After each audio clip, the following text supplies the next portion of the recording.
Good evening. Welcome sa ating Shorting 101 Foundational Series.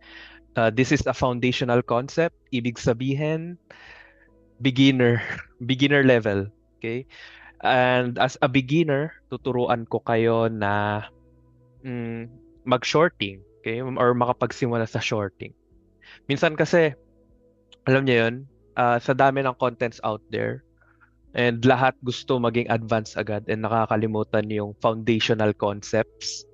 And napaka-importante kasi na matutunan yung foundation kasi ito talaga yung magtra-translate into the advanced side. So, example,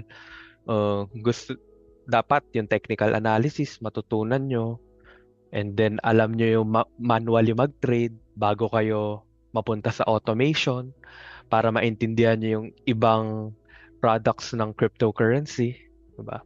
So, isa to sa mga uh, sub ginagawa sa cryptocurrency is shorting. Okay? So futures, this is futures trading yung ituturo ko sa inyo. Okay? Hello? Uh, Gusto ko munang malaman ilan sa inyo ang beginner. Beginner ba lahat kayo? Or nasa intermediate na kayo? Bale lang self-assessment. Okay? Ayun, Kasi ito talaga, ginawa ko to for beginners. Kasi alam niyo yun, ang dami-daming contents dyan. Manunod ka short form, long form, pero walang nagtsatsaga na ituro siya on a micro level na doon sa pinaka basic part. Alam niyo yun? Na sana ito makapag-start sa inyo to. Beginner sa shorting kasi long trader si Sir Manny. Okay. Beginner. Nice. Okay. Beginner. Sa mga intermediate trader na nandito or advanced trader na nandito, siguro nandito lang kayo para mag-review ng foundational concepts. Pero, ano, uh, kung advanced trading yung gusto nyo talaga, and, di ba sa TR, ang dami-dami na content sa inside the Trading Republic. Okay? So, yeah, let's start. Shorting 101. Okay, so, sino muna ako? I'm Eller Villegas. I am naalala ko sabi dun sa announcement, senior community leader. May senior na. Ibig sabihin, sobrang tagal ko na pala nagtuturo dito. Okay, so I'm the community leader of the ZFT and ito yung ginagawa ko and tinatanggap ko lahat ng pagtuturo na more on foundation kasi gusto ko talaga na ang dami kasi na kalat-kalat na lang yung mga information sa internet. Tapos, ang daming gustong makapagsimula sa trading. Ang daming gustong makapagsimula na pumasok ng cryptocurrency. Pero, lost sila and hindi nila alam paano mag-start. And, nandun rin ako dati. And through ZFT, natutunan ko yung trading talaga. Kaya ngayon, na community leader ako, ito yung gustong-gusto kong tinuturo, mga basic. Okay. By profession, I am a physical therapist. After the board exam, naging college instructor ako from 2016 to 2022, 6 years. And right now, kung dati academe practice ako sa profession ko, ito na yung dito ko na nilalaan oras ko sa pagtuturo and sa mga beginners. And also, uh, isa rin ako sa coaches sa Web3 Masterclass Technical Intensive.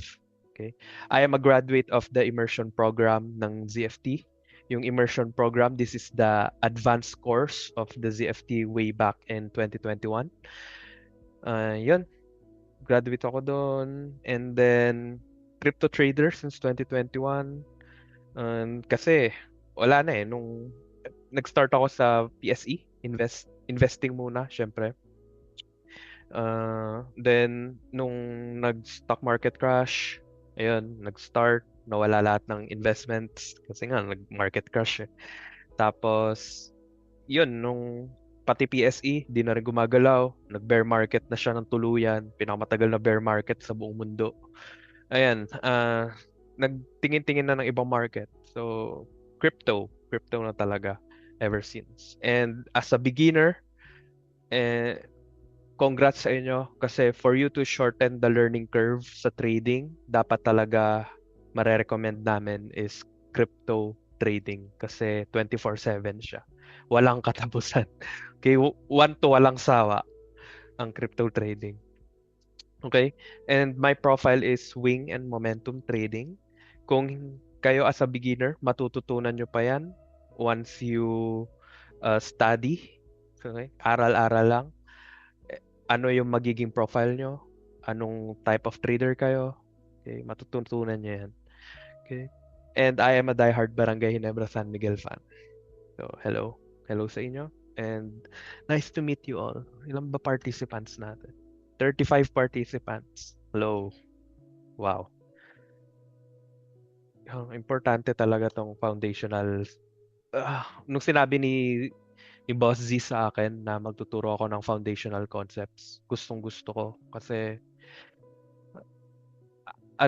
nung dati talaga, gusto ko talaga matuto mag-trade. Tapos wala akong mahanap. Kung meron man akong mahanap, alam niyo yun, yung, sige, tuturuan kita. Tapos, scam pala. Tapos, kukunin lang pera mo. Tapos, di ka nang tuturuan. Yeah. Nag-start pala ako na mag-aral ng trading through Zfrix vlog. Alam niyo yun? Blogspot pa nun. Siguro kung may vlog nun, baka nag-vlog din siya. Pero, yun, vlogger si Boss Z nun. Then, nabasa ko siya. Nabasa ko and natutunan ko yung ZFT system through that. Bago pa ako nag-immersion program na student. So, yan. As a beginner, tsagain nyo lang talaga. Ang daming free contents dyan. ZFT nga di ba? May paid content, may free content. And kahit na free, ayaw namin na, alam nyo yun, na mawala kayo. Na inaaral nyo to, binigyan namin kayo ng foundational concept. Tapos aaralin nyo na naman iba, tas kalat-kalat na yung natututunan nyo. So, hanggat may free na freemium na binibigay ang ZFT, attendan nyo lang. Tsagain nyo lang. Kasi ako nga, free lang rin yung blogspot ni Boss Zfrix eh. Chinaga ko lang magbasa hanggang sa natuto ako, di ba? And then, since 2021, or I think 2020 talaga na nag-start ako na full-time, full-blown na puro trading na lang yung ginagawa and nag-aaral sa trading. Yun. Hanggang sa natutunan ko rin siya eventually. Okay? So, tsagain nyo lang. And congrats din for taking a step din na ito, Valentine's, tapos umattend kayo. Congrats kasi alam nyo yun, meron kayong interest dito eh. And kung titignan nyo kung meron mang family gathering, di ba? Tapos tatanungin, uy, anong pinagkakabalaan mo ngayon? Tapos sabihin mo trading, di rin nila maintindihan yun ng mga kamag-anak mo. Tapos, ganun ba? Tapos ang interesting sa kanila yung mga pinsan mo na doctor yung may profession, doctor, ganun, or kaya engineer, 'di ba? Alam niyo 'yon, yung hindi kasi common 'to eh. And ngayong meron akong 35 participants na nakita ko na beginner na nag-take time para umattend dito. Talagang congrats talaga kasi iilan lang tayo nagkakaintindihan and sa journey na to kasi this is a very long journey. Okay? Although hindi ako as a person, hindi talaga ako trader muna. Siguro diehard Barangay Ginebra San Miguel fan ako muna. And nasa dialysis business ako. Yun yung pinagkakaabalahan ko sa buhay. Pero yung trading part kasi ito yung ito yung makakapagbigay sa iyo ng easiest money pero pinakamahirap na paraan. Okay? Kasi okay, madaling kumita ng pera dito and at the same time, madali ring mawala. So, yun. Ready na ba kayo? Type naman ready kung ready na kayo. Nice to meet you ha. And thank you for taking the time. Okay, let's start. Ready. Okay. Pag naputol ako, type din kayo ha, na di nyo na ako marinig. Okay? And kapag may question kayo, type lang kayo. Okay, let's start. So, anong matutunan nyo today is first is the perpetual futures. Kasi merong futures trading. Ang futures trading kasi contract siya tapos nag-e-expire. Okay? Pero sa crypto, ginawa yung perpetual futures, hindi nag-e-expire yung mga contracts. Okay? Kasi matutunan nyo yung the difference between perpetual and spot, okay? And how shorting works. Kasi siguro naka-attend na kayo ng mga classes na long, okay? Magbabay, tapos ngayon naman shorting. Paano yung shorting side naman? Kasi akala nyo kung ang shorting is babaliktarin nyo lang, sa totoo lang hindi. Uh, Meron talagang mga setups for shorting. And dalawang sessions tayo. Itong Shorting 101 is just the introduction, platform navigation, and yung basic stuff lang. And then, magtuturo din ako sa Shorting 102 ng mga iba't ibang setup. So, make sure lang na attend din kayo doon. Okay? So, talagang dapat umattend muna kayo Shorting 101 bago 102. Okay? And then, we're going to talk about leverage and liquidation. Okay? And platform navigation and and charting yan, and charting. Okay, mag-charting tayo. Okay? So sa mga beginner dito, kung hindi pa kayo marunong ng technical analysis, dapat tiyagain nyo na matutunan siya. Okay? Dapat meron kayong idea ng kahit na basics technical analysis lang. Okay? Then yung Q&A is Q&A buong session. So mag-type lang kayo kung may question kayo. Okay? Huwag kayo mahihiya mag-type kasi guys, libre na nga eh. Okay? Tanong lang kayo. So what is shorting? Ito yung pinakamadaling paraan para malaman nyo yung definition ng shorting. So trader borrow from broker. Yung broker, which is ang gamit natin dito sa ZFT is OKX. So kapag mag-start kayo sa crypto journey nyo, OKX gamitin. Then sell them at current high price and purchase them back at a lower price. Sige, in a layman's term, ganito. Si Coach Jai, meron siyang relo, Rolex. Tapos close kami. Hiniram ko yung relo niya. Jai, pahiram ng relo mo, Rolex. Okay? Tapos pinahiram niya sa akin. And nung pinahiram niya sa akin yun, sure na sure ako na yung presyo ng Rolex after ilang months babagsak. Okay? Dahil yung Rolex nga, may market price siya. So nung pagkahiram ko kay Jai, di ko sinabi sa kanya. Hindi. Actually, kahit magpaalam kayo, okay? Kasi nga pinahiram sa iyo. Tapos binenta ko at a market price. Okay? Then after ilang months, tumama yung kutob ko na bumagsak. Bumagsak yung price niya. So example, nabenta ko siya ng 100,000. Okay? May Rolex na. Tapos after ilang months, naging 30,000 na lang yung price. Ngayon, binili ko ulit yung Rolex niya and then binalik ko kay Jai.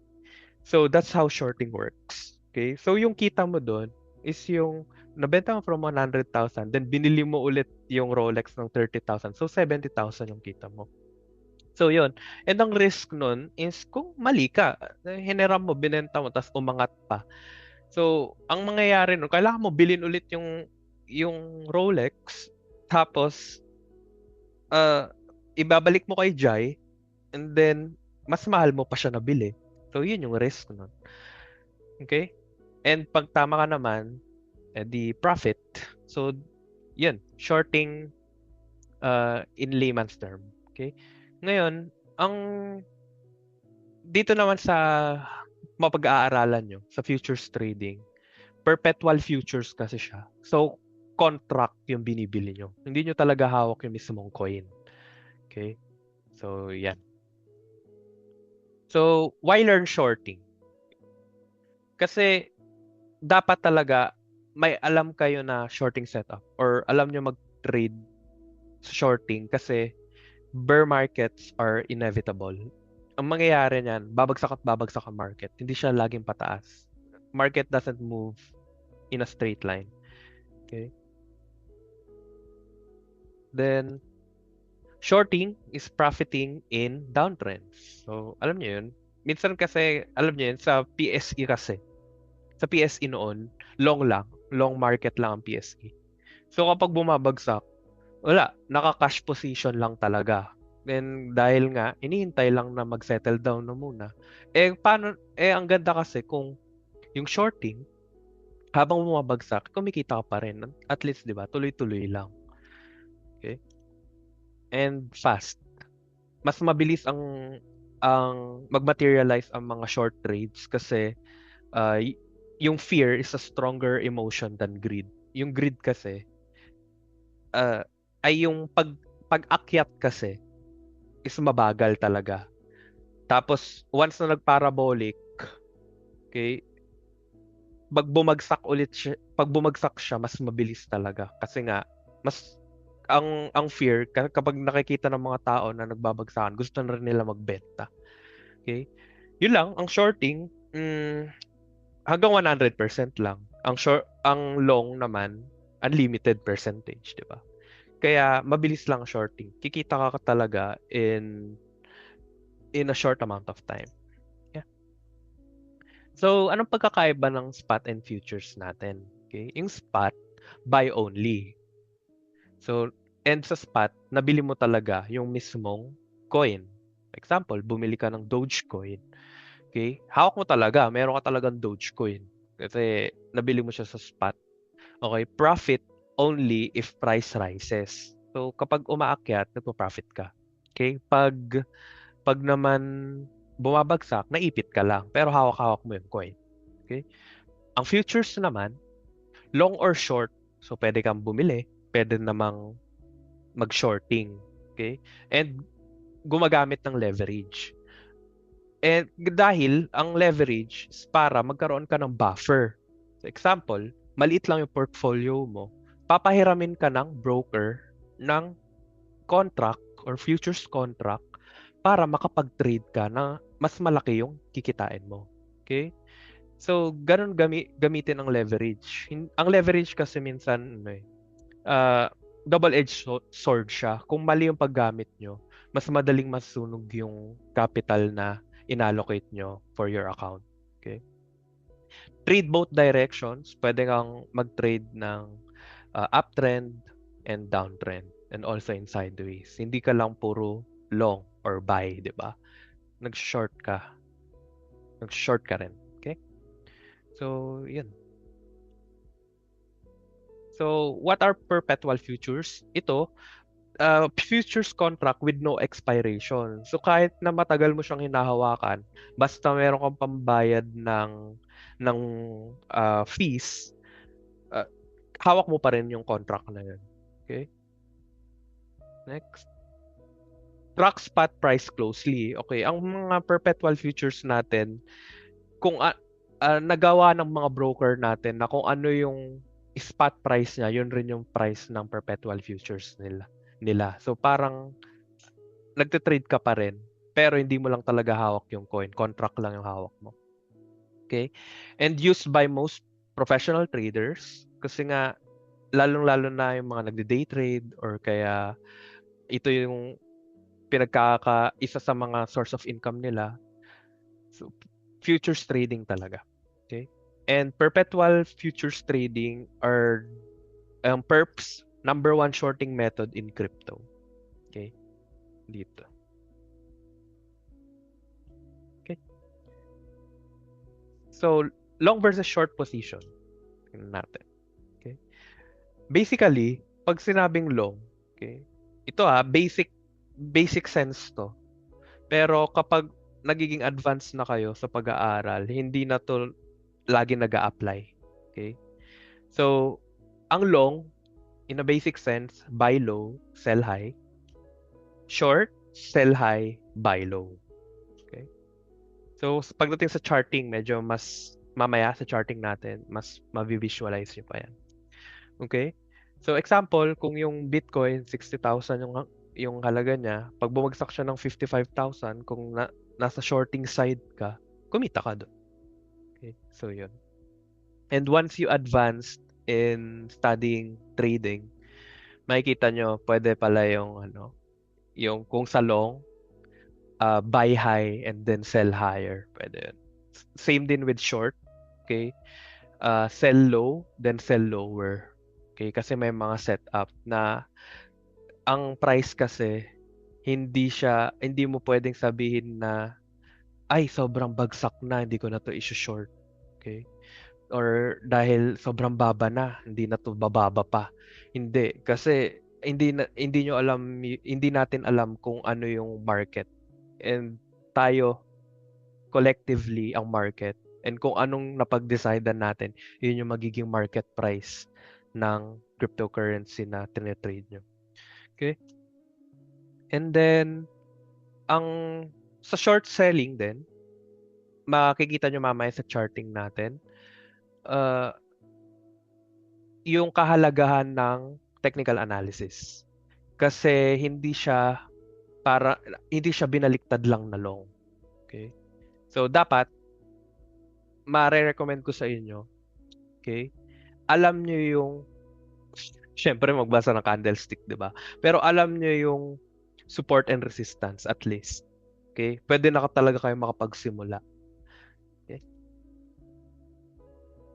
So, understanding leverage. Kailangan, kapag nag-shorting tayo, kailangan talaga may leverage. Hindi kayo pwede mag 1x. Actually, pwede kung malaki yung portfolio nyo. Pero kapag hindi malaki yung portfolio nyo, mag-veer away kayo sa 1x. Alam niyo yun, yung wala kayong leverage. So, dapat talaga mag-leverage kayo para may buffer kayo. Kikita kayo kahit na sa short na paggalaw pa lang. Okay? So, example ng mga leverage natin, merong 2 to 5x, tapos 20x hanggang meron pang mga broker, okay, na 200x yung ino-offer nila. Okay, yung mga decks natin diyan. Pero as a beginner, masabi ko na dito muna kayo sa 2 to 5x kasi safe side siya kapag magle-leverage kayo. Kasi kapag mag alam niyo yun, nag-aaral pa lang kayo tapos nandito na kayo sa pangalawa, ang mangyayari niyan pwedeng madali kayo masunog. And as a beginner, ang pinakauna nyong gagawin or pinakauna nyong make sure sa sarili nyo is makapag-survive. And para makapag-survive, hindi kayo masunog. Okay lang na maraming talo kaysa yung isa lang yung talo. Okay? Kasi alam niyo yun, nag-all in, tapos nawala na lahat ng pera. Paano pa kayo makapag-practice? Paano pa kayo makapag-aral, di ba? So, kapag tinuro ko sa inyo paano makapag-start dito, please, dito muna kayo sa una. Hanggang 5x lang kayo, okay? Once na intermediate trader na kayo, go. And may alam na talaga kayong setup para sa sarili nyo. Kasi ang mga setups talaga, tinuturo lang yan. Okay? Pero, kailangan nyo pa rin siyang i-curate para sa sarili nyo. Then, pwede na kayo mag 10 or 20x. Okay? 50 to 200x, as much as possible, wag nyo nang pakinggan yan. Wag nyo nang itry, no? Kasi, ang liit na lang ng margin for error ng 200x. Okay? Or 50x, 100x. Ang mangyayari nun, onting galaw lang, talo na agad. Okay? Tapos, prone kayo sa overtrading unless meron talaga kayong system for using this kind of leverages. Okay? Dangerous. Okay? May kakilala ko nag-all in tapos 50x. Tapos magtataka bakit nawala na yung pera niya. Okay? So, yan. Wala pa kayong question so far, no? Wala pa nagta-type So, G tayo ha. Okay, meron tayong cross versus isolated. Okay? Ang pagkakaiba lang niyan, pag cross margin, uses full wallet balance. Ibig sabihin, sa broker kasi natin, merong wallet. Yung wallet na yun yung ginagamit mo na pwedeng sa spot, pwedeng sa futures, pwedeng sa staking, ganon. Ngayon, kapag nasa futures trading kayo, tas ang pinili nyo cross margin, yan yung usually yan yung ginagamit ng mga nag-high leverage yung 50 to 200x. Cross margin sila. Kasi willing sila nakainin yung buong laman ng wallet. Okay? And higher liquidation ng cross margin. However, ang isolated naman, kung ano lang yung margin na itinaya mo. Like example, kapag meron kang 1,000 USDT, then isolated margin ka, sa isang trade mo ginamit mo sa 1,000 USDT is 100 USDT. Kung na-liquidate ka man, ibig sabihin, dahil sa leverage, pwede kasing ma-liquidate. Okay? Ituturo ko pa mamaya. 100 USDT lang yung nawala sa inyo kasi isolated. Hindi kakainin yung buong laman ng wallet nyo. Okay?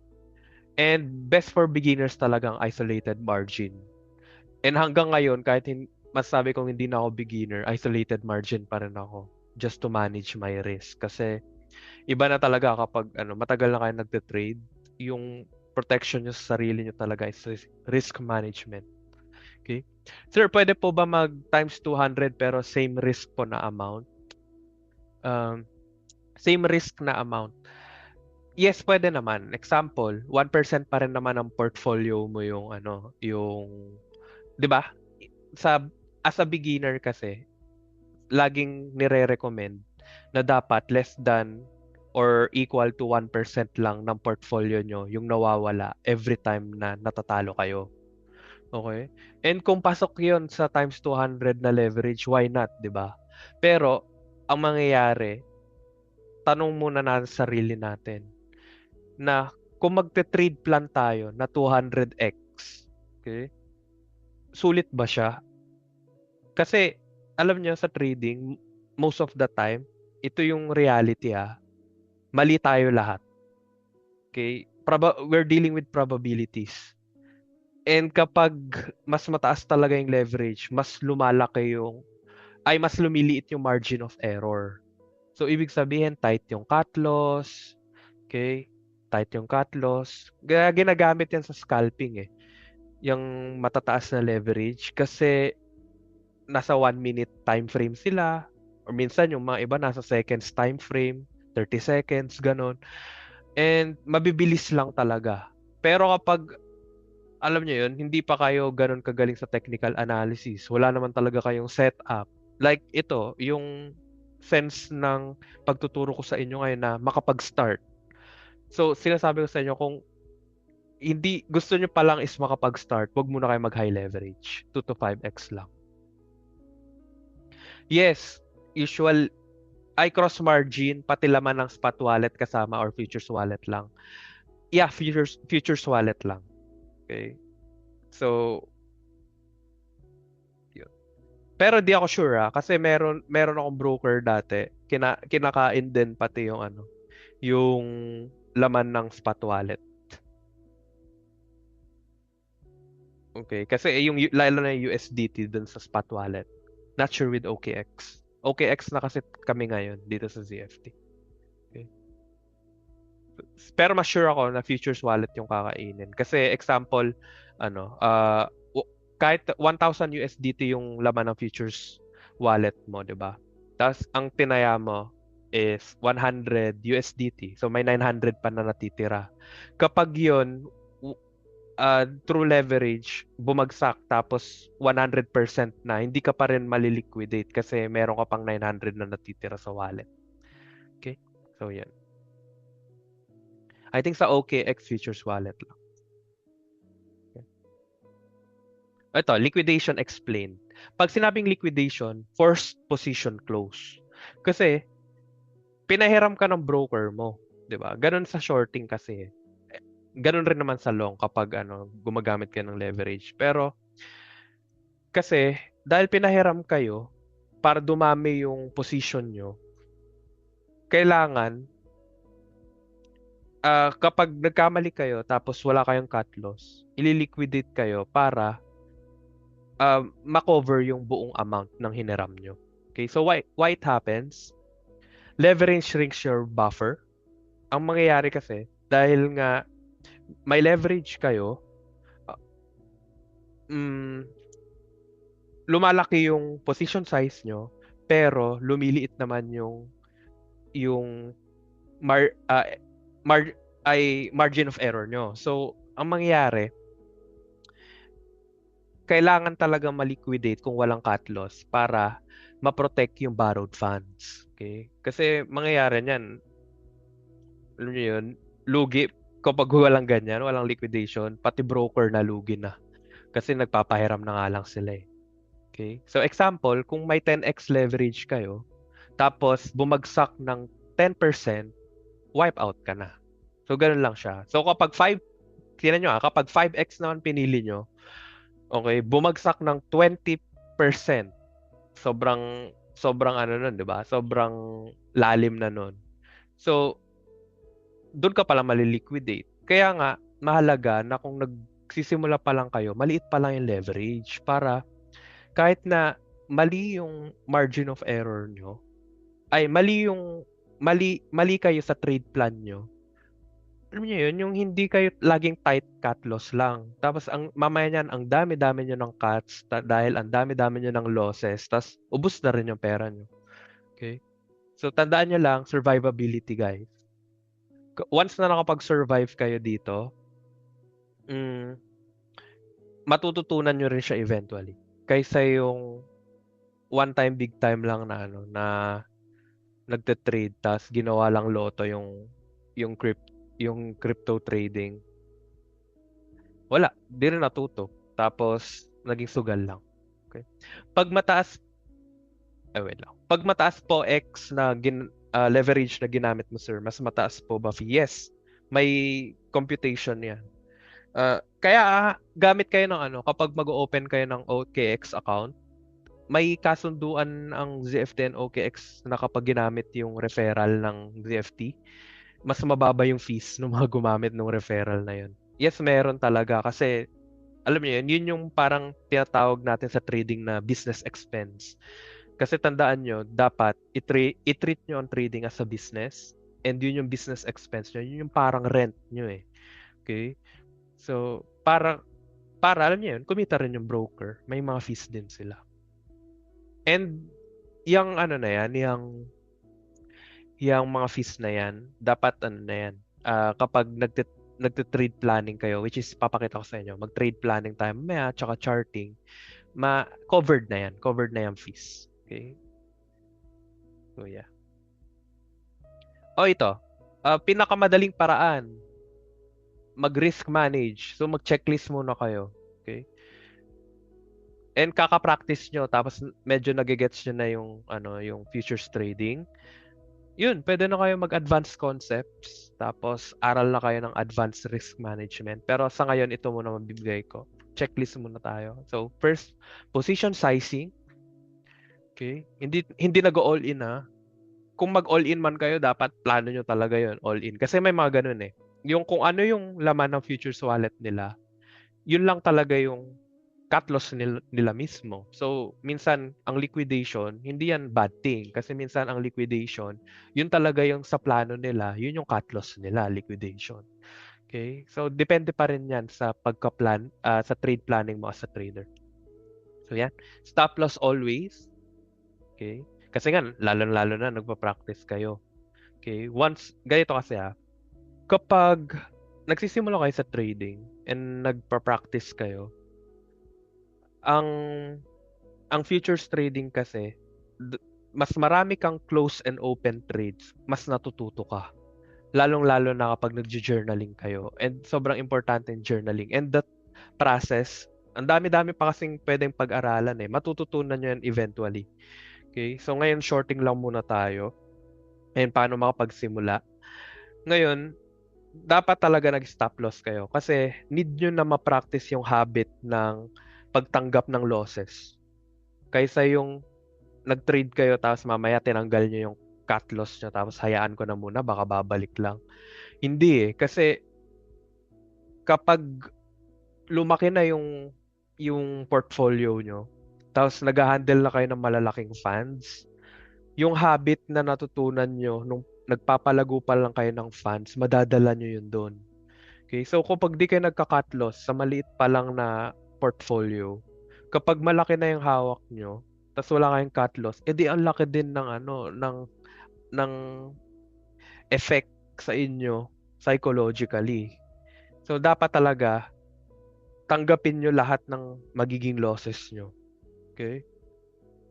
Sa Web3 Masterclass, nagtuturo ako doon ng scalping and pinapakita ko doon yung journal ko.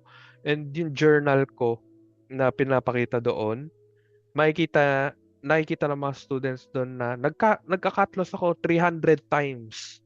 300 times lahat naka-journal. Tapos, cut loss. Lahat yun loss. Pero, profit pa rin, di ba? Kasi syempre, we're dealing with probabilities eh. Meron tayong risk-reward ratio. Matutunan nyo pa yan.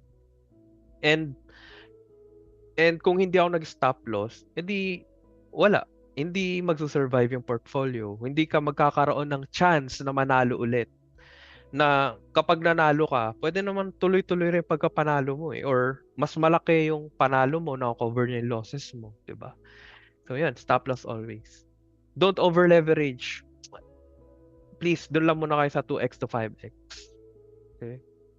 As a beginner. Okay? And then trade confirmed setups only. So magbigay lang ako siguro ng beginner setup na pwede nyo na pwede na kayo makapagsimula. Mamaya nag-charting tayo. Okay? Then yun. Sa shorting 102, magbibigay pa ako doon ng mas detailed na setups na pwede na rin as a beginner. Kasi ang mga setups kasi, paano ba natin masabing confirmed siya? Confirmed setups is through backtesting. Yung alam niyo yung numbers ng setup niyo. Like example, sa 100 trades, na trade niyo yung setup na yun. Okay? And ang bawat setup may parameter. Okay? Yung parameter na yun yung technical analysis part na dapat matutunan nyo rin, technical analysis. Tapos, yun, through backtesting, malalaman nyo yung statistics nyo kung ano ba yung setup na yun, kung profitable ba or hindi. So, yan. Okay? So, ngayon, yung ibibigay ko sa inyong setup is a beginner setup lang.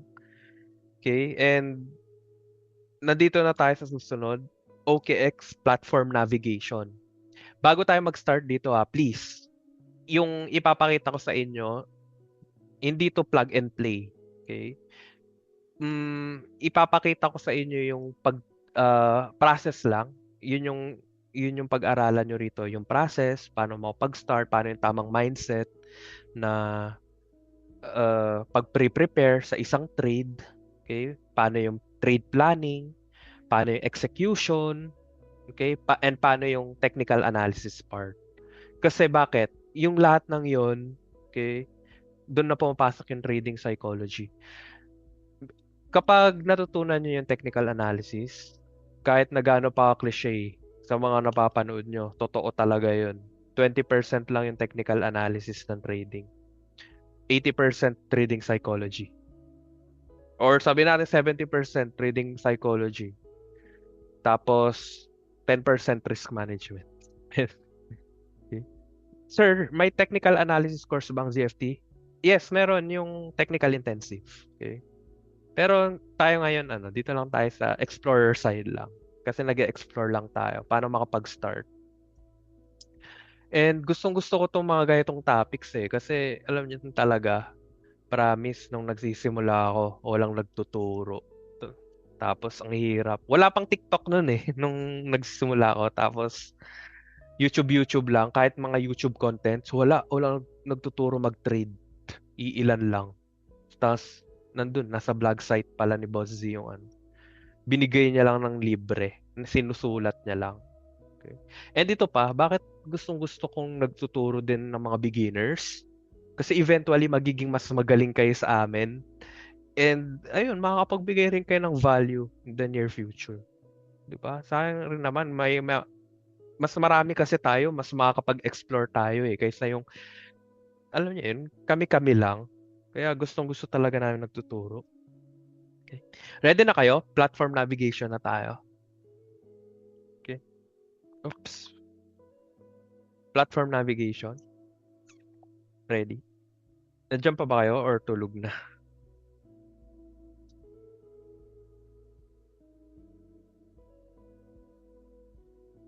from navigation. Wait lang ah. Share ako. This one. Okay, GGG. Okay. Kita no? OKX nakikita nyo na OKX? Or PowerPoint pa rin?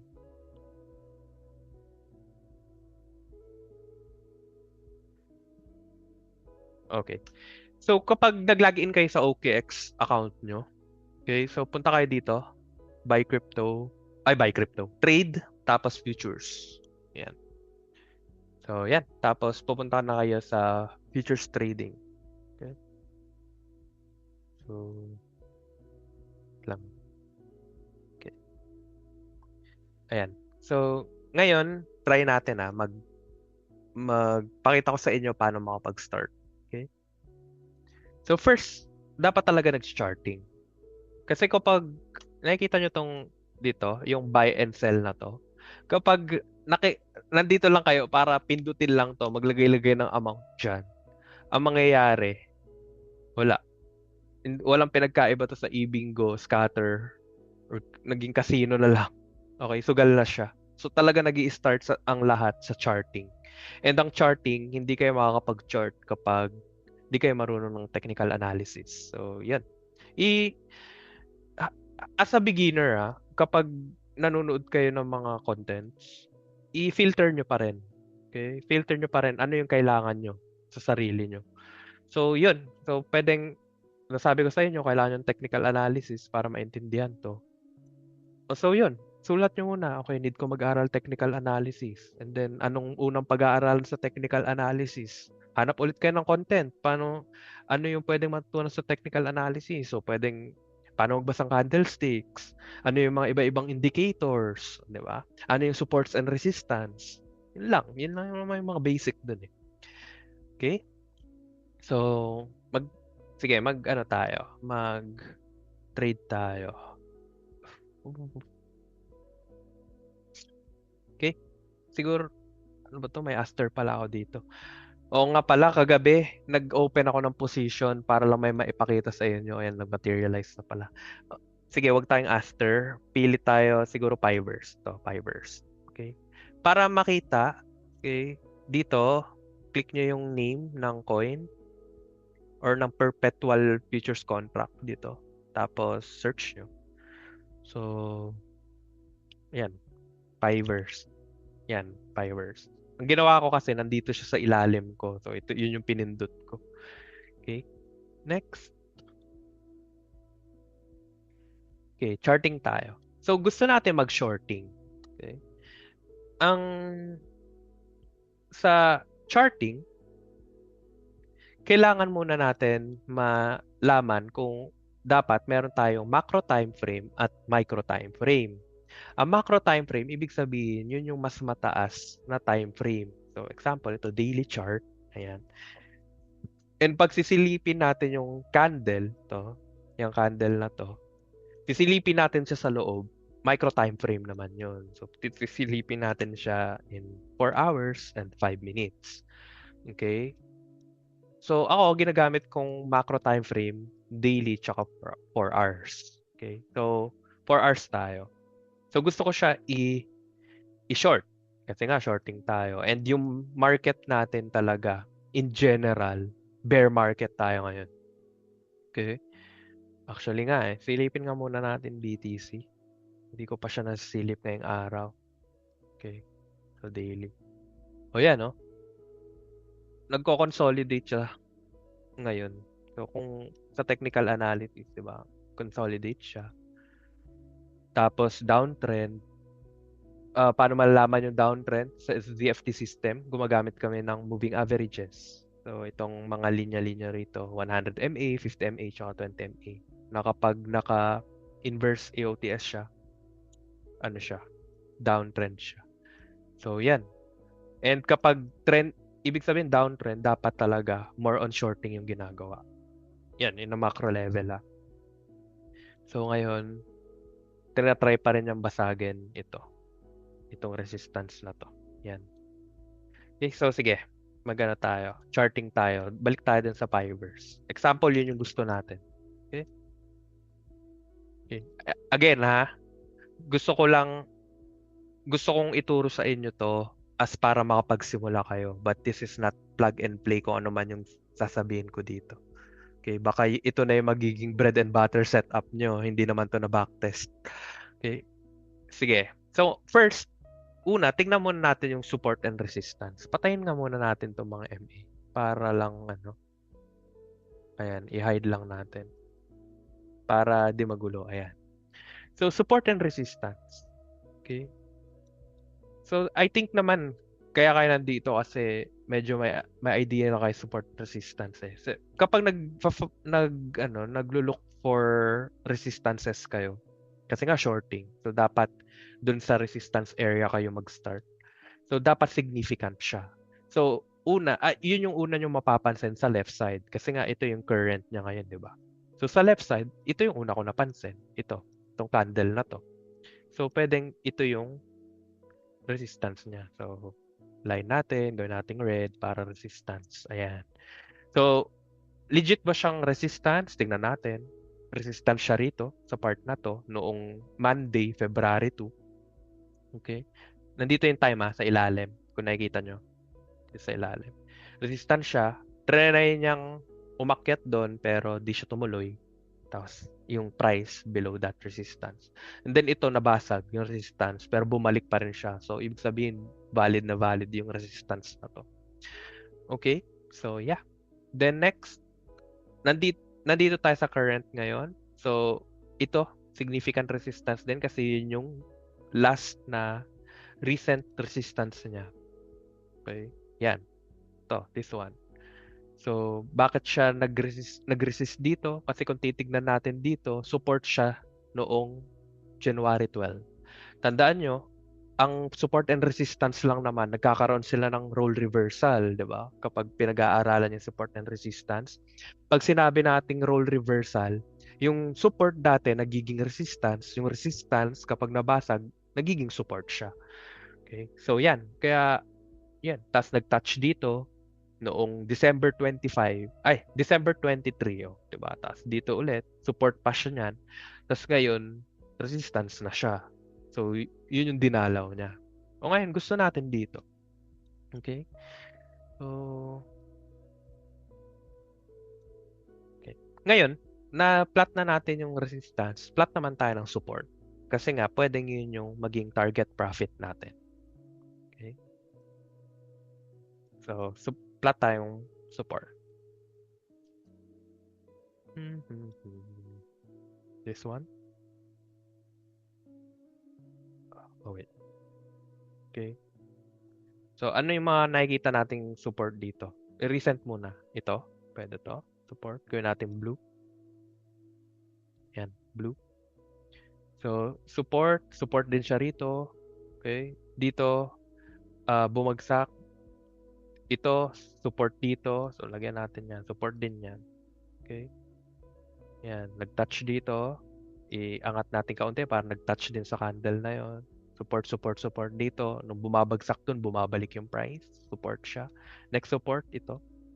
Ito naman. Ayan. So, may mga supports na tayo. Okay? Now, gusto mo mag-short. Okay? So, makapaghintay ka pa. Nagte-trade planning pa lang naman eh. So, gusto mo mag-short kapag example, nabasag to. Kasi kapag nabasag to, mangyayari, malakas pa rin to. Kailangan pa rin yung basagin yan bago siya magtuloy. Hindi naman yan, bibihira lang yung binabasag na lang. May ibig sabihin lang nun, merong something doon na good news or catalyst, kaya ang bilis ng galaw. And nasa down, lalo na nasa bear market tayo ngayon, mahirap bumasag ng mga resistances. Okay, so dito. So gusto mo, kapag nabasag to, gusto mo pumasok rito. Dito sa area na to. Kasi nga, bakit? Itong area na to is resistant siya. Kasi nga, maraming order block dyan na babasagin para magtuloy yung price. So, maglilin tayo na kapag bumili tayo, nag-shorting tayo rito, nag-sell tayo rito, okay? Babagsak siya ulit papunta sa mga support na to. Okay? Bakit? Ba't ganun? Kasi sa market psychology, guys, kailangan talaga na makapagbuo ng napakalaking base para masabi mong marami ng buyers. Okay? So, kapag kapag bumagsak ulit 'to, like example ito, bumagsak siya. So, ito yung support na nagho-hold pa rin 'tong support na 'to, support area na 'to. So, nagho-hold 'to. So, kapag ito nag-hold na nag-hold, tataas talaga yung price. Same with shorting. Kapag ang resistance nag-hold talaga, babagsak yung price kasi wala nang bumibili nun. Okay? So, so ito yung gusto natin. Tapos, ang gusto natin, example, to nakikita kong trade idea dito. Trade idea pa lang naman to eh. Bibili ako sa 0.46 kasi psychological whole number siya. Okay? So, gusto ko dito. Gawin natin green kasi doon ako bibili. Tapos, dotted line natin. Ayan. Tapos, 46 natin. Puray natin to. Gawin natin 0.46. Ayan, whole number. Okay? Diyan. So, bumili ako sa resistance area. Okay? And then, mag-shorting ako doon. So, sell. Ayan. Sell. Ito kasi, huwag kayo malilito ha. Hindi pagbebenta ang sell or short. Okay? Long or short kasi dapat. So, pag sa area na to, mag-short kayo. Okay? Tapos, syempre, dapat, sabi nga, may cut loss. Okay?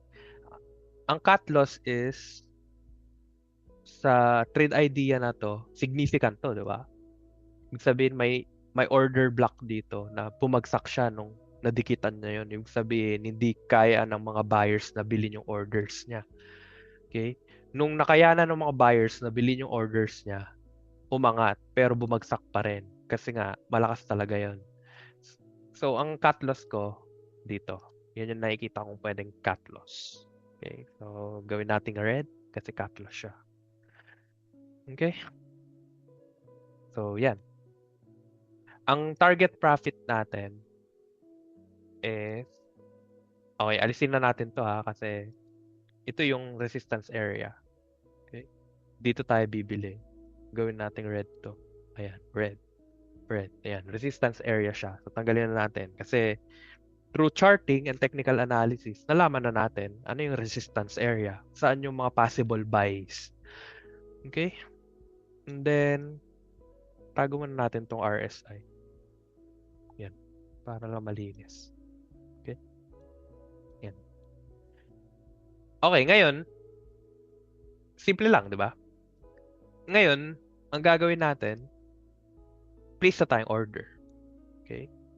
So, itong tuturo ko sa inyo, ito yung paraan para wala kayong emosyon sa trading. Kasi hahayaan nyo lang mag-materialize yung trade eh. Kasi kung ang ginagawa nyo lang is trade lang kayo ng trade tapos walang planning, na katulad ng ginawa natin ngayon, ang mangyayari lang niya, nagsusugal lang kayo. And ito, wala. Kasi naplano nyo na siya eh. It's either tama kayo or mali lang kayo. Yun lang naman eh. So, tingnan natin. Ang pera ko dito ngayon is 355 USDT. Okay, small portfolio lang to eh. So, ngayon 355, that's around 20,000 pesos. So, gusto ko na ma-manage yung risk ko. First is ano munang 1% ng 355. O sige. Sige. Chat nyo naman. Ano 1% ng 355? Kasi ibig sabihin, kung mali yung plinano-plano natin na yan, yun lang dapat yung loss ko. Pa-type naman, anong 1% ng 355?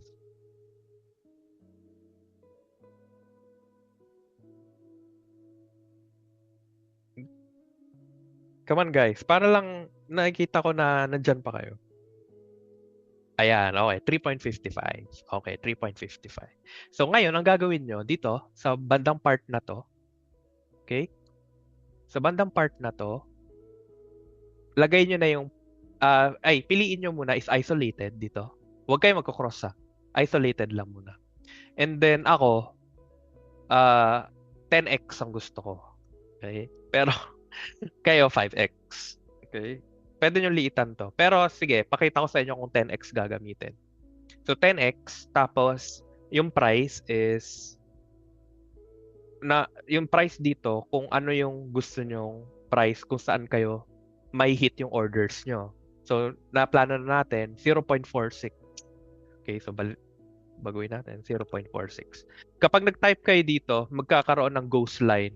This one, no? May white. Kita mo, lagay ko sa 0.40. Ayun, no? May white. Ayan, ghost line. Ghost line tawag ko dyan eh.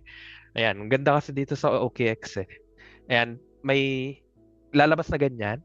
So, ibig sabihin, kapag nag-reach dun yung price, may hit kayo, tapos may position na kayo nun. This one naman, yung amount, wag na kayo magganito. Kahit i-drag nyo na lang. So, gusto ko, 10% ng portfolio ko yung i-risk ko. Ay, hindi pala eh. Hindi. 10% ng portfolio ko yung gagamitin ko pambili. So, this one. Pero ang i-risk ko sa total portfolio ko is 1% lang. So, 10. So, dahil nga ganon, mangyayari, ayan, no, ang cost niya, 31 USDT. Okay? Kasi may leverage ka. Okay? Ngayon, so 10%, dapat may target profit tayo, tsaka stop loss. So, target profit, stop loss. Okay? So, anong sinabi nating target profit natin muna? Ano mas gusto nyo ba? Dito lang tayo, short term lang tayo. Ay, hindi pala to short term kasi 4 hours to eh. Pero sige, mag-shorting tayo ha. Ito, gamit tayo ng charting tool na short position. So dito tayo mag-start sa 46. Ayan. Tapos, dito yung target natin sa 0.40. Sige, sabihin natin 0.40 kasi for the sake lang na malaman nyo. Ayan. Ayan, 0.4013, this one. Tapos, cut loss natin, kanina, sabi natin, dito sa may 0.4, ayan, 4652. Ayan, 0.4652. So, ibig sabihin, pag bumagsak, umangat pa yung price ng 4%, cut loss ka. Pero kapag bumagsak siya, tama ka, and yung trade plan natin, bumagsak siya ng 12%, kasi dito tayo magbebenta sa support na to na napili natin. Yan yung target profit natin. So, 12% yung ibinagsak niya. So, ang risk-reward ratio nyo is 3.16. Ibig sabihin, matatalo ka ng 1%, pero kapag nanalo ka naman, 3% ng portfolio mo yung mag-gain mo. Okay? So, yan. So, lagay na natin rito. So, ang target profit natin, 0.4013. This one, oh. Kasi gumamit tayo ng charting tool na yon. So, target 0.4013. Ayan, nakikita nyo rito. Ito yung magiging possible profit nyo kapag tama kayo na target profit. So, 39 USDT. So, stop loss. Okay. Stop loss natin is 0.4652. Yan.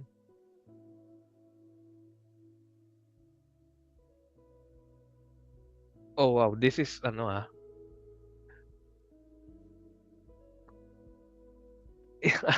grabe, hindi to, matagal mag-materialize to para sa akin. Kasi, okay, 1% lang ng portfolio yung mawawala. 0.4612. Hindi, mali. Mali ako. This one, dapat 0.4784. 0.478. Ayan. Kasi sobrang tight naman kasi ng cut loss kapag 4612 eh. 0.46 ka mag-entry eh. Okay, so yan. Ito pala dapat. 0.4784. Okay, mali ako eh. So, tinan nyo.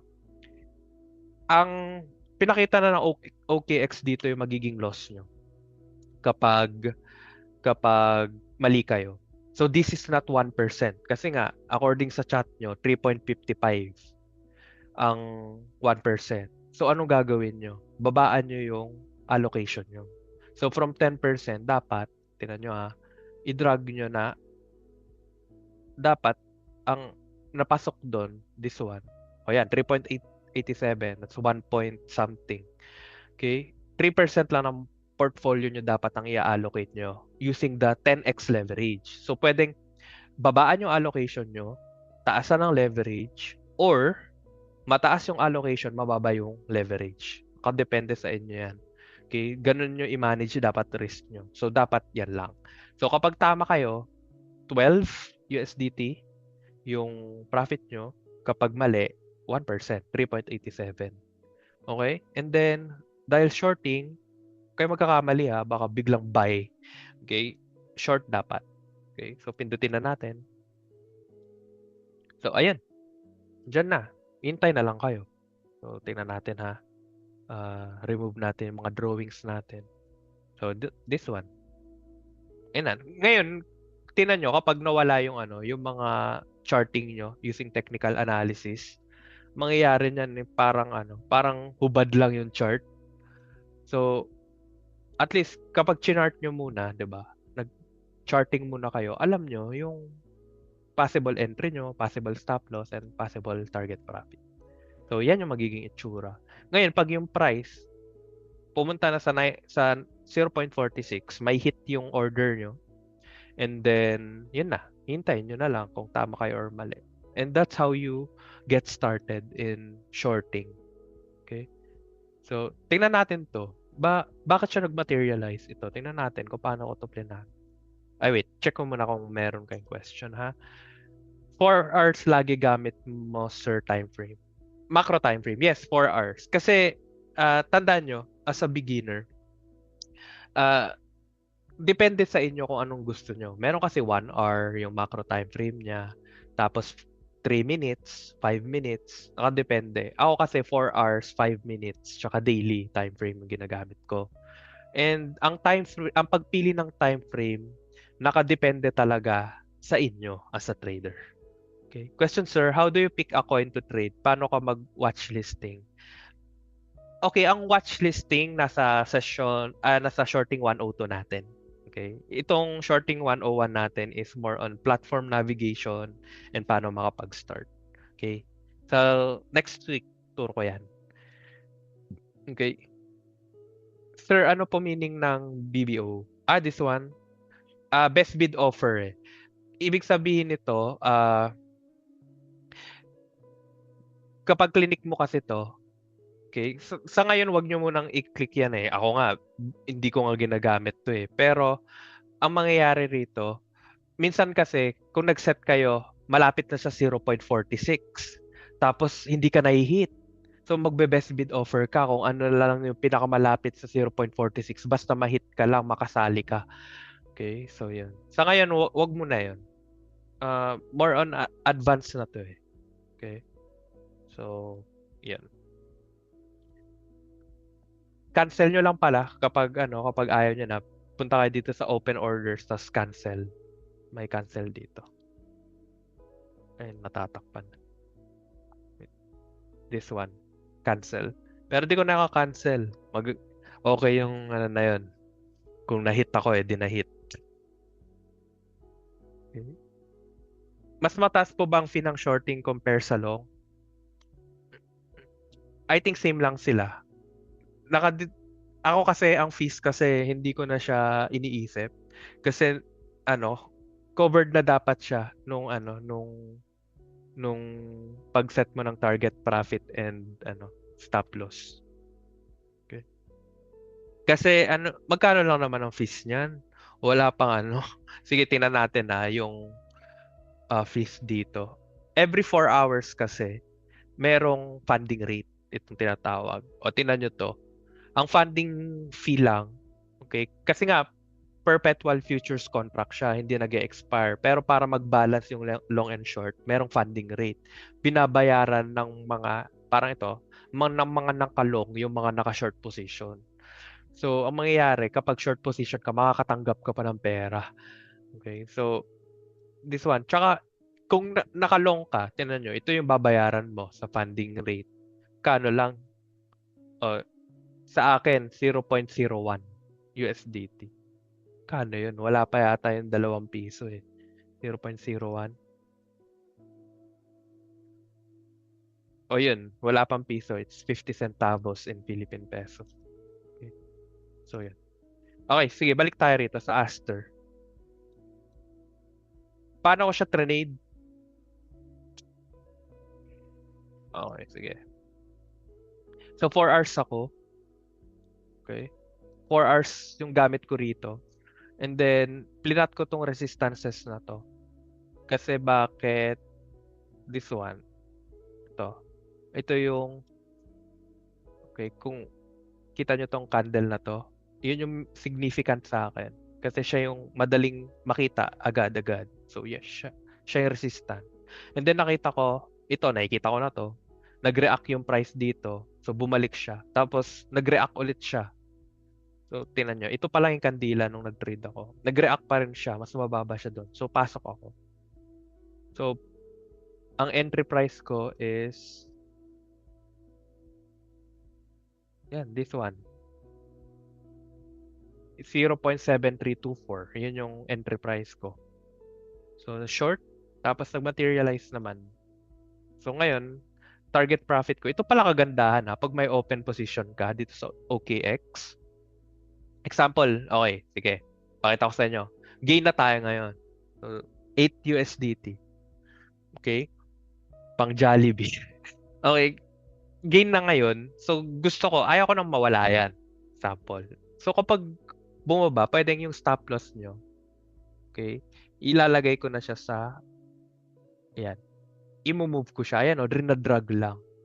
So, kapag ang price, ayan, ang price pumunta dito sa 0.7247, i-cover na niya yung position. Tapos, nag-gain ako ng 3.71. Oh, that's 1% of my portfolio. Right now, this is more than 2% na ng portfolio. And ganun kasi makasurvive eh.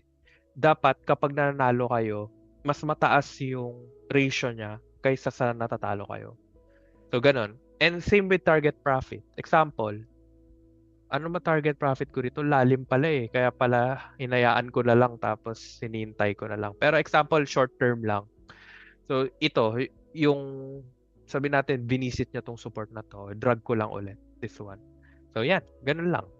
Pwedeng, ang tawag dito is micromanaging. So, pwedeng nagbago na yung trade plan nyo. Depende sa pinapakita ng market. So, yun.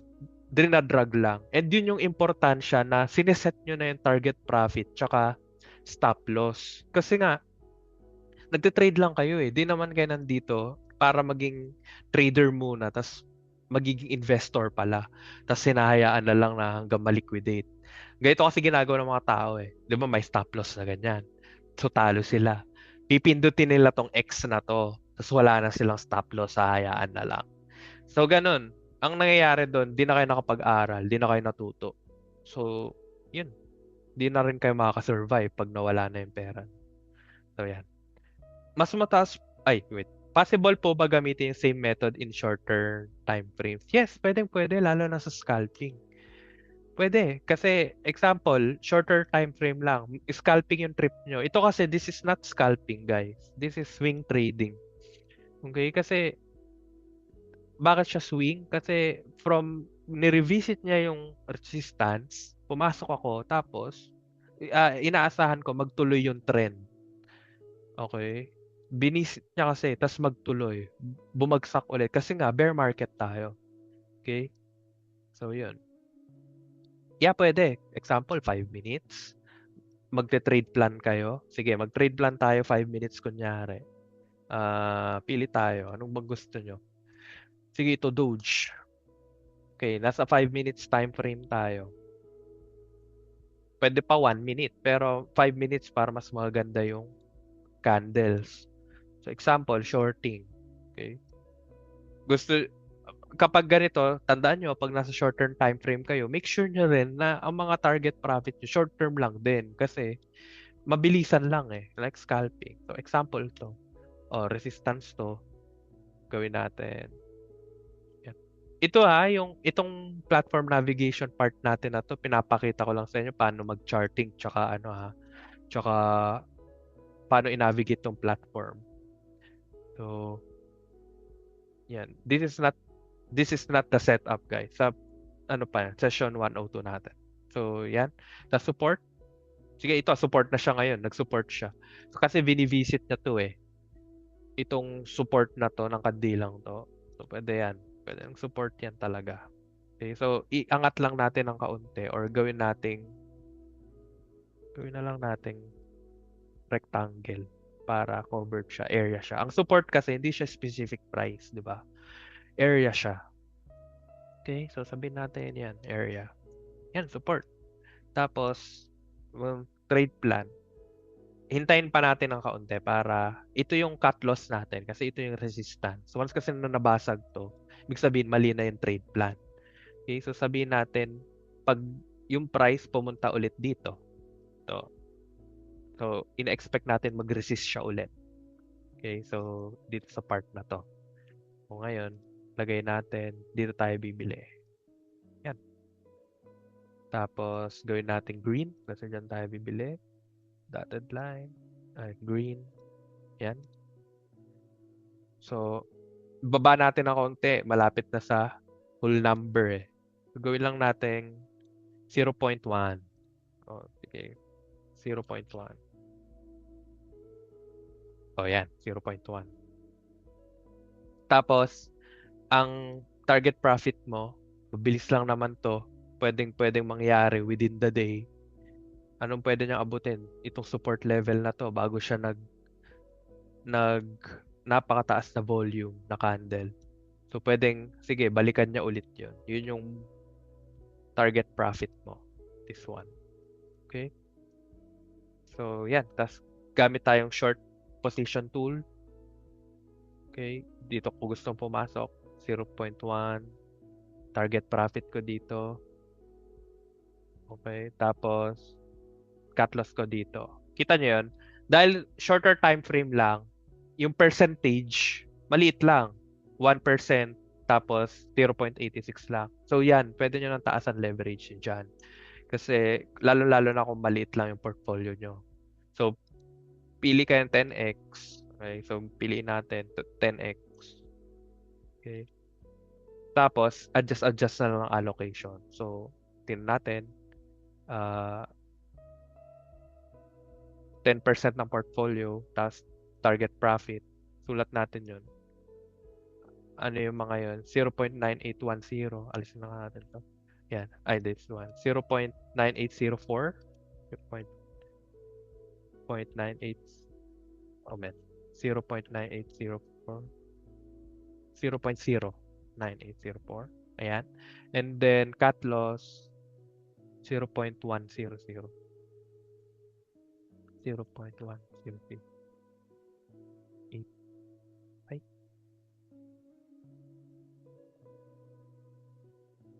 O, yan. So, kapag tama, short, o yan, i-sell na natin. O, yun.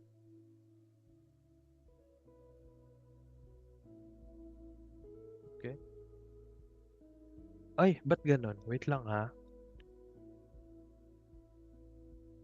Ayan, tama. Kita nyo yun, yung limit ko biglang bumaba na imbis na doon. Kasi, kinover niya yung ano eh.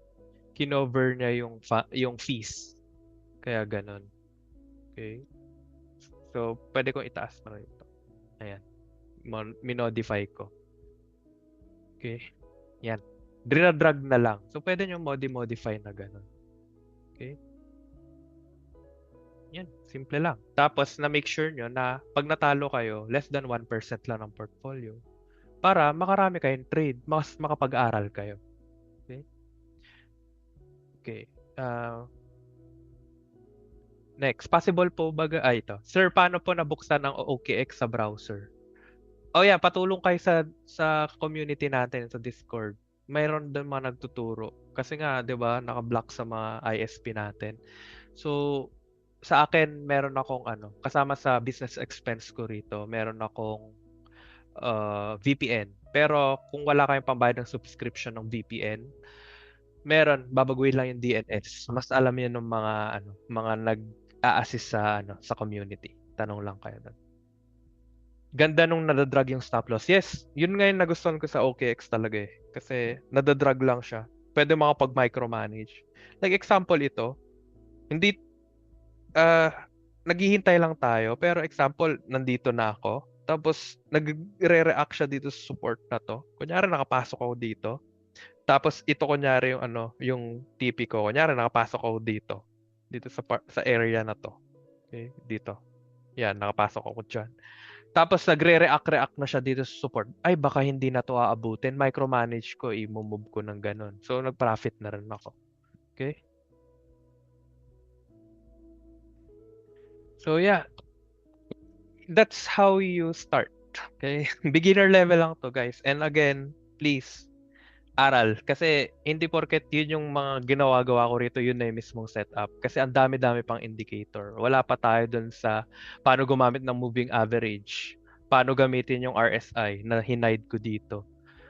Just to confirm the probability na malakas yung shorting capability na gusto mong gawin. Okay. So, yun. And kung nakikita nyo guys, kapag nagsisimula kayo dito sa pag-aaral sa trading, napakarami talagang pag-aaralan. And importante na mapag-aralan nyo siya ng sunod-sunod at hindi kalat-kalat.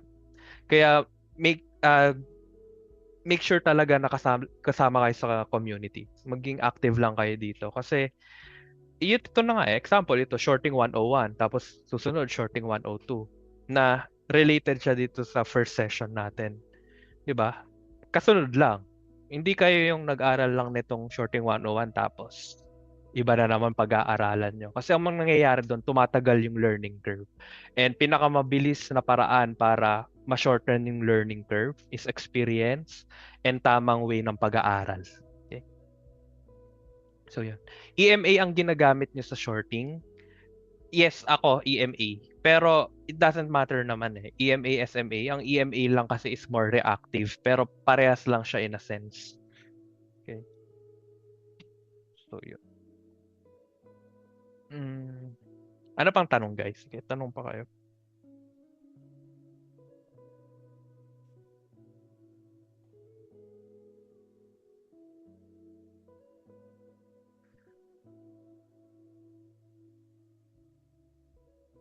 Gumagamit ka din BitGet, sir? Hindi. Right now, OKX lang ginagamit ko. Iba. Simple lang kasi itong platform ng OKX eh. Tapos, yung mga gustong-gusto kong trade, sumakto rin na nasa OKX. Like Aster. Ito, grabe to eh. Kung makikita nyo. Ayun nun, ang dami ko ng trades dito eh. From dito pa lang. O, trade ko na siya. So, yun. Kasi, minsan, kapag nagte-trade kayo, lalong-lalo na sa watchlisting, minsan yung watchlist nyo, sila-sila lang din. Kasi pare-parehas lang naman yung move ng mga ng mga coins minsan. Anong mga indicators ang good for beginner, sir? Para sa akin, support and resistance. Tapos, ito, yung moving average, RSI, volume, at Darvas boxes. Okay. Kapag nakikita nyo tong tool ko na to, this one, yung gun box, that's Darvas box. Tinuturo to sa technical intensive paano gamitin. Kasi ang Darvas box natin, may top box, bottom box, yung low ng box, tapos yung DB50. Darvas box 50, yung kalahati niya. Okay? And meron mga entries dyan. Okay. So, yeah. Kasi yung support and resistance na pinakita ko sa inyo kanina, it's just line. Itong horizontal line. Pero sa totoo lang, ang mga consolidation kapag binax nyo, may support and resistances din sila. Like example, consolidation to. Okay? So, yan. So, yeah. Support din to kapag nabasag. Okay? May mga entries. So, yeah. Okay. Sige pa, guys. Question pa. Available ako kahit na hanggang 9:45. How can we review this recording? Ano lang kayo, chat lang kayo sa Discord. Tapos, bibigay naman nila yung recording link. Okay. How about sa platform navigation, guys? Meron pa ba kayong meron pa ba kayong tanong dito? Dito sa amount, pwede nga kayo dito is ano yung position size as in Aster kung ano yung coin na napili nyo. Tapos or per contract. Pero ako USDT lang gamit ko. Tapos drag ko rito. Okay? Kasi nga ang risk management ko is based sa percentage ng portfolio. Okay? So yeah. Okay, so balik tayo dun sa ano. Last. Balik tayo sa slides ko. So, review lang natin common beginner mistakes, guys. And please, kung gusto niyo makasurvive talaga and gusto ko rin namin kayo makasama ng matagal na matagal. Wag niyong gagawin 'to. First, high leverage. Yan, nagpa-practice pa lang tapos 200x tapos all in or 50x. Okay? So no stop loss or kung may stop loss man tapos bigla-bigla tinanggal kasi wala na yun sa trade plan nyo. Mas magandang tinuro ko sa inyo paano yung pagli-limit order kasi once na nalagay nyo ron, pwede nyo naman nang hayaan eh. It's either mali kayo or tama lang kayo. Diba? Shorting strong uptrends. Shorting nga tayo eh. Tapos dapat bumabagsak. And kaya ito yung napili naming lesson sa inyo dahil bear market tayo and talagang mas maraming time na gagana yung shorting kaysa sa long. Okay? Next, revenge trading after liquidation. To yung natalo kayo or na-liquidate kasi walang cut loss. Tapos go pa ulit. Lalo na ay isolated naman to eh. Marami pa akong natitira sa wallet ko. So, trade lang kayo ng trade. Tingnan nyo nga yun, yung trade ko sa Aster. Nung pinakita ko na sa inyo, nakita ko, ay, nandito pa pala tong Aster na to. Okay, tapos, ganun lang. Kasi kung mali rin naman ako, hindi na-cut loss lang ako. Meron pang other days, di ba? Hindi lang naman trading ang buhay natin. Pwede naman kayo manood muna ng laro ng Hinebra. Di ba? The next, overtrading in sideways. Ito guys, kapag as a beginner, lalo na kung hindi pa kayo sanay sa micro time frame, kapag nagte-trade kayo sa sideways, maraming beses na mali kayo kasi sideways siya, wala naman trend. So make sure na ang overall market sentiment natin is bearish bago kayo mag-shorting. So yun na. Okay. Hi sir. Hindi, wait lang. Sir, available naman yung referral link ng OKX sa Discord. Oh yeah, meron. Gamitin niyo yung referral link ng ZFT. Sabihan ko yung mga admin. Palagay rito yung yung link. Okay? Meron, make sure gamitin niyo yun kasi yung fees talaga iba kaysa gumawa lang kayo sarili yung account. Okay. Next, yung value ng profit sa target profit, yun yung net profit after fees. Yes, yun. Kasi chine-check ko kapag tama ko. Yun talaga yung nadadagdag. Okay? And guys, huwag kayong mag-alala kung hindi naman kayo nag-over-allocate, maliit lang yung fees. Kasi minsan kaya nauubos yung margin nyo. Pag natalo kayo, plus fees. Kasi nga, ang over-allocation ang mangyayari nun, more than 1% ng portfolio nyo yung ipinapatalo nyo kada nagka-cut loss kayo. And yun, kaya di nakaka-survive karamihan dito dahil sa risk management. And yan yung pinakamadaling paraan para mag-risk manage. Okay. Hi sir, how do you deal with whipsaws po when trading, especially in lower time frame? Yun, pwede kayo mag-set ng limit order and then hayaan nyo na.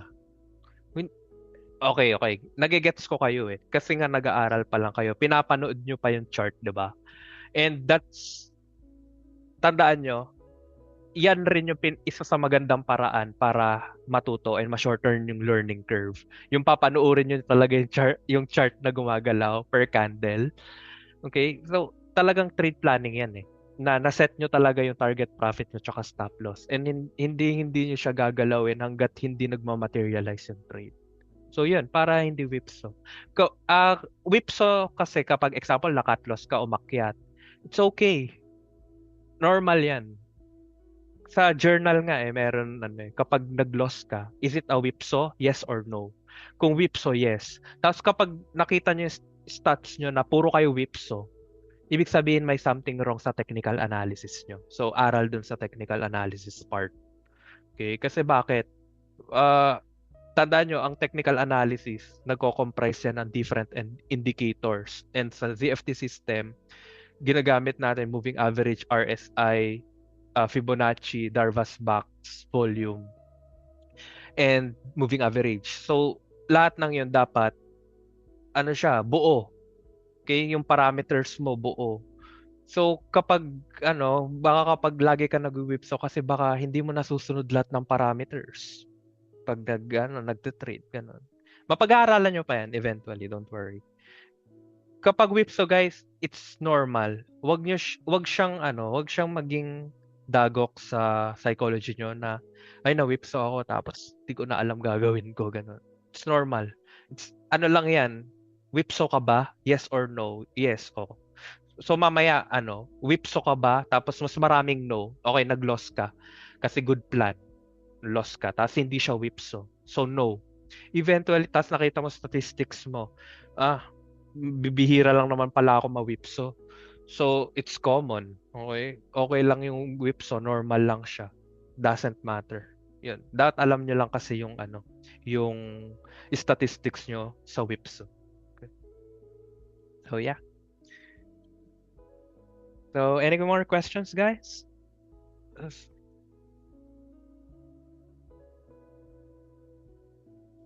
Okay. I think wala na. So, thank you very much. And thank you. Sana natulungan namin kayo na makapag-start and use the OKX platform kasi yun talaga yung pinakamaganda para sa beginner. Para sa akin ha. Kasi kita nyo naman, ang simple lang natin mag-limit order doon tapos set pa ng target profit. Sa ibang broker, hindi nadadrag yung target profit, nakakainis, tsaka yung stop loss. And ang maganda rin, protektado kayo sa OKX. Walang mga bibihira yung coins na napakataas ng leverage. So, hindi kayo matetempt na mademo-demonyo dyan. Okay. Thank you very much. Nice to meet you all. Happy Valentine's Day. Okay. Thank you. Bye.